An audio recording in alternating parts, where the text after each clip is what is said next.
Hello students, मैं हूं श्याम भाटिया और आप सभी का स्वागत करता हूं ई अकेडमी 1 2 3 पर। आज समझेंगे हम चार्जिंग ऑफ कैपेसिटर और ये होने के बाद हम ये भी समझेंगे कि फिर डिस्चार्जिंग ऑफ कैपेसिटर क्या होता है। और ये इम्पोर्टेंट इसलिए भी हमारा क्योंकि अगर आप जेई मेन से एडवांस की प्रिपरेशन कर रहे हैं और साथ ही साथ अगर आप नीट की प्रिपरेशन कर रहे हैं तो ये आपके लिए इम्पोर्टेंट है फिजिक्स सेक्शन से, क्योंकि चार्जिंग और डिस्चार्जिंग के कंसेप्ट से कहीं ना कहीं इनडायरेक्टली या डायरेक्टली आपसे कंसेप्ट को टटोला जाता है। ये सुनो, और उसमें हम देखना चाहेंगे कि चार्जिंग और डिस्चार्जिंग का डेरिवेशन करेंगे पूरा अपन, और उस डेरिवेशन में 8 से 10 स्टेप्स होगी और उन हर एक स्टेप्स का इंपॉर्टेंस मैं समझूंगा, क्योंकि किसी भी स्टेप्स के बारे में आपसे पूछा जा सकता है। ठीक है, तो यहाँ पर देखिएगा इसकी वोल्टेज इक्वेशन अगर मैं लिखना चाहूँ तो V इज इक्वल टू क्या होगा, जो वोल्टेज अक्रॉस पोटेंशियल होगा दैट इज ये, प्लस वोल्टेज अक्रॉस रेजिस्टेंस जो होगा यही होगा।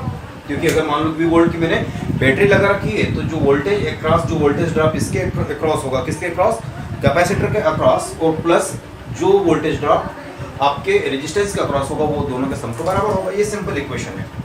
तो देखो यहाँ पर V क्या है, V ये है कि जब आपके पास Q नॉट यानी इनिशियली जब चार्ज था, तो सबसे पहले मैं ये समझा दूँ आपको, यहाँ पर कुछ चीज़ की Q इक्वल टू क्या होता है, CV होता है। तो यहाँ पर वोल्टेज अगर मुझे निकालना है तो Q बाय C करूँगा मैं, ठीक है। और अगर मैं कहूँ कि आपसे T इक्वल टू 0 का क्या अर्थ होता है, T इक्वल टू 0 का मतलब जस्ट ओपन नहीं, यहाँ पर अगर मान लो कि की लगा दी तब की बात है। और एक होता है तो यहाँ पर ये क्या करता है, एक वायर की तरह बिहेव करता है जो कि रेजिस्टेंस लेस होता है, ठीक है। और एक T इक्वल टू इन्फिनिटी है जिसको हम क्या बोलते हैं, स्टेडी स्टेट भी बोलते हैं। क्या बोलते हैं, स्टेडी स्टेट भी बोलते हैं। उस पर ये कैसा बिहेवियर करता है, कौन, कैपेसिटर, ये ओपन सर्किट की तरह बिहेव करता है, यानी कोई भी करंट फ्लो नहीं होने देता है। और T इक्वल टू 0 पर एक स्ट्रेट वायर की तरह बिहेव करता है। इसका अर्थ क्या हुआ, यानी रेजिस्टेंस 0 और बहुत ज़्यादा करंट फ्लो करने के लिए अलाउ करता है। तो इन दो कंडीशन पर तो मैंने बात कर रखी है और अलग वीडियो बना रखे हैं, तो वहाँ पर वो बात करेंगे।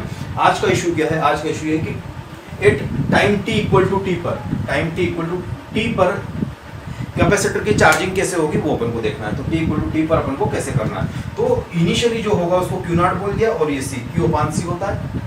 तो इसका वोल्टेज मैंने बोल दिया कि जब इनिशियल स्टार्टेड था तब मैंने माना कि Q नॉट चार्ज था, किसके, इस पर था। तो Q अपान C जो वोल्टेज ड्रॉप, क्योंकि जब I 0 था, जब कोई करंट फ्लो नहीं हो रहा, तो ये किसके इक्वल हुआ होगा, V सिर्फ VC के इक्वल हुआ होगा, that is the Q not by C I wrote here. Now I can again write. और यहाँ पर जब टाइम t हो गया तब इस पर चार्ज सपोज Q आ गया होगा t टाइम पर, और जो इसकी कैपेसिटी वो लिख दिया मैंने, दैट्स ऑल। इसके अंदर क्या इशू, प्लस बोलो ये IR, हाँ ये तो आता है, दैट्स ऑल। अगर इतना आता है तो सब कुछ आता है।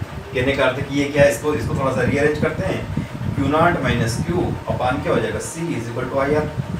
यस और नो। इसको मैंने रीअरेंज करा, इसको उठाकर इधर लाया, दोनों में जो इसका क्या डिनोमिनेटर सेम है तो ये C हो गई। ये तो इक्वेशन आती है, हमें कोई दिक्कत नहीं। क्या करा होगा इसमें, कहने वाली बात है क्या, Q naught upon C minus Q by C, दोनों का LCM लिया।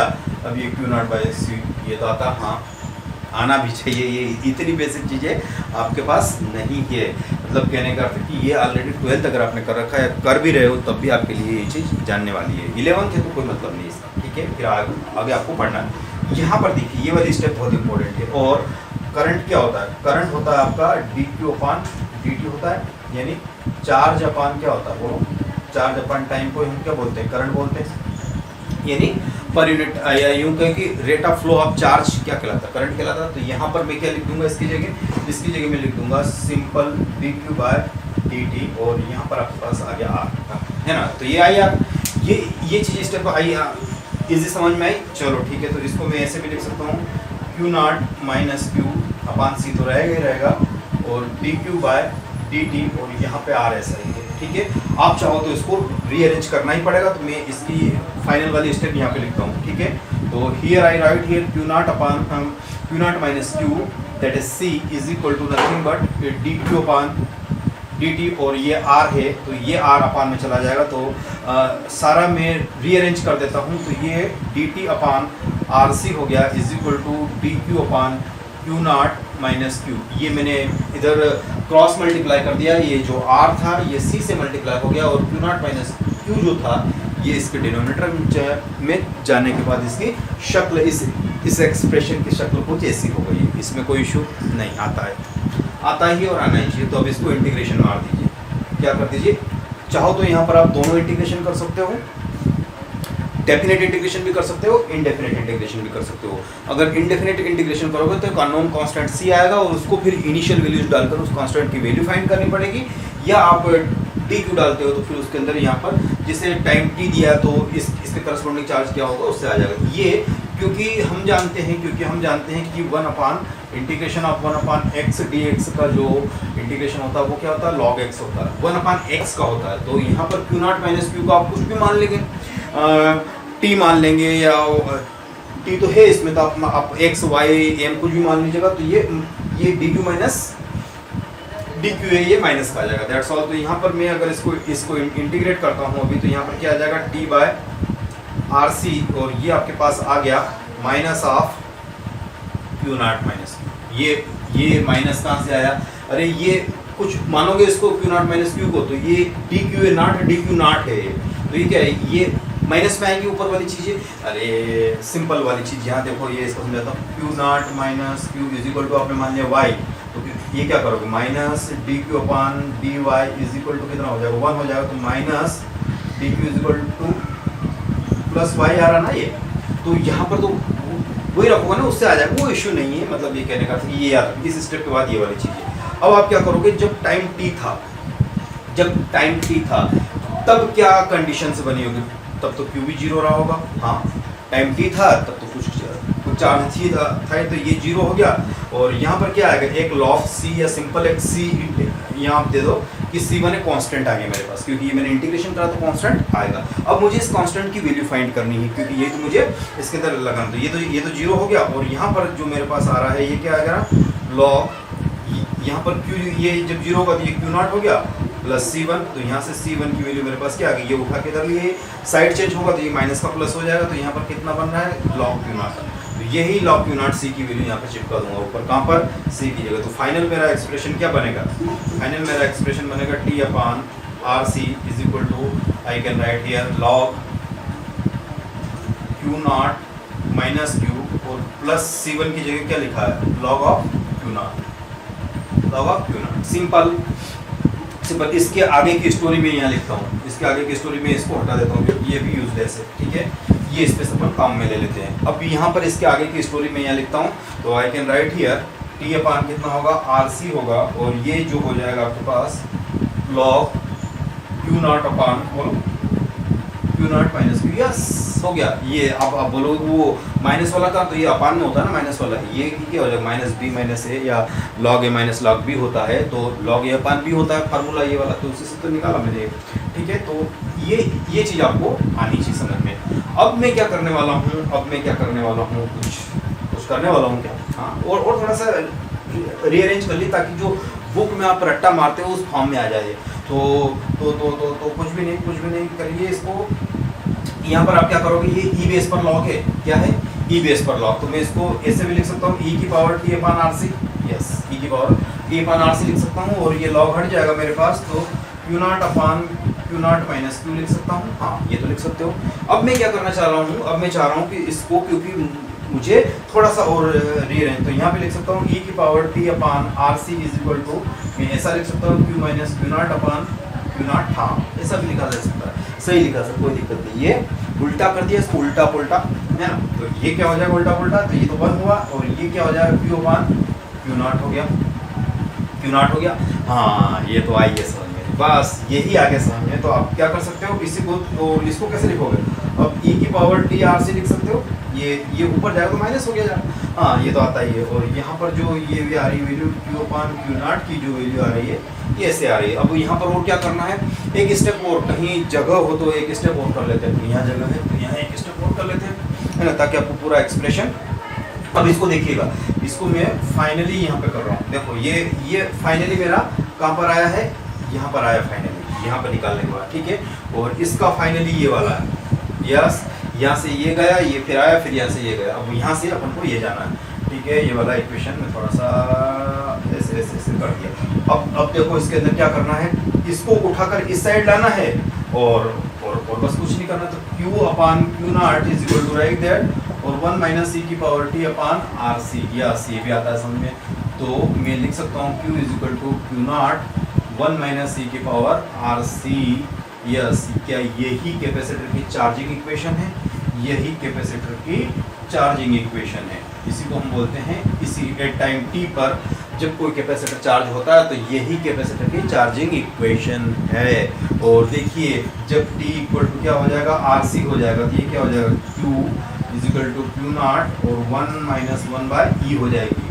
और इसी को हम बोलते हैं क्या, 67% चार्जिंग होता है या वट एवर, जो वो बात की बात है, फिर कभी मैं उसको उस बारे में अलग एनालिसिस करते हैं। बट यहाँ पर जो आ रही है ये इक्वल टू को पहले थोड़ा सा बता देता हूँ मैं क्या है। इसको आप पहले नोट डाउन कर लीजिए पूरे को, क्योंकि यहाँ से लगा के पूरे को इसको नोट डाउन करना है।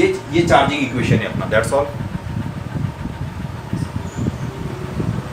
ओके, जब आपका चार्जिंग इक्वेशन कंप्लीट हो गया, फिर अपन इसके एनालिसिस बाद में करेंगे, ये सारा टी की वैल्यूज, बट पहले ये डेरिवेशन वाली बात हो जाए। हो गई इतनी, चलो मैं नेक्स्ट बताता हूँ।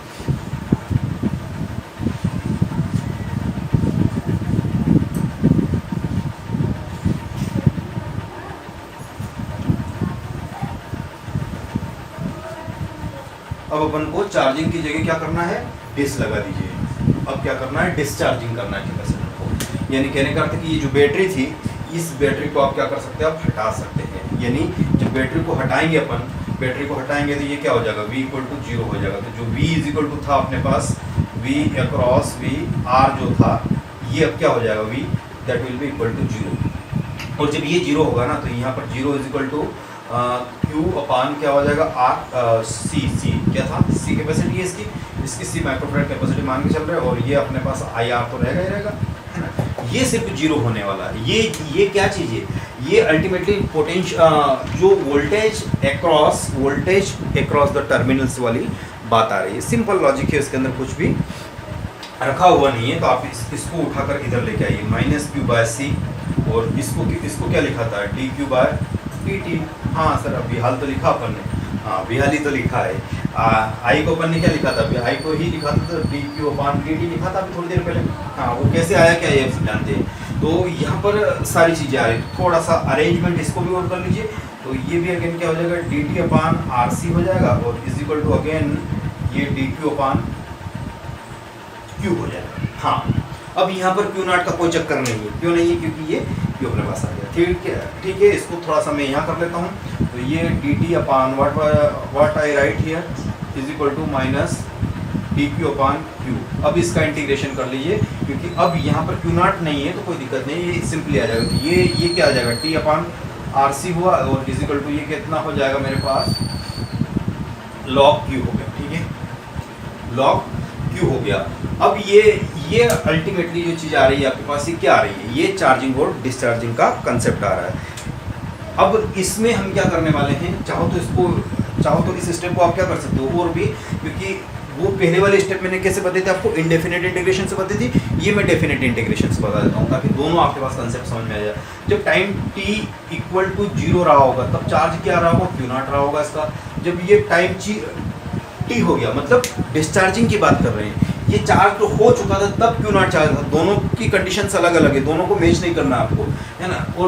और जब ये हो गया होगा तब इसकी चार्जिंग कितनी होगी, क्यू चार्ज रह गया होगा, है ना। तो ये डिस्चार्ज होने वाला कॉन्सेप्ट था। तो यहाँ पर क्या हो जाएगा, टी अपान आर सी, और ये 0 से टी लिमिट लगा दूंगा मैं, और यहाँ पर ये माइनस था इसे, और माइनस क्यू की लिमिट लगा दूंगा, क्यू नॉट से क्यू तक की लिमिट, दैट्स ऑल। अब यहाँ पर मुझे एक कांस्टेंट सी लेने की कोई ज़रूरत नहीं है, क्योंकि यहाँ पर मैंने क्या लगाया है, डेफिनेट इंटीग्रेशन लगाया, इसमें लिमिट को तय किया हो, उसमें लिमिट को तय नहीं किया गया था। तो सिंपल क्या हो जाएगा, ये तो t माइनस 0 हो गया, तो T upon R C is equal to, यहाँ पर क्या कर दोगे, लॉग की अपर लिमिट जो रहेगी क्यू रहेगी, और माइनस और माइनस माइनस प्लस, तो ये कितनी हो जाएगी, लॉग की क्यू नॉट लोअर लिमिट जिसको अपन बोलते हैं।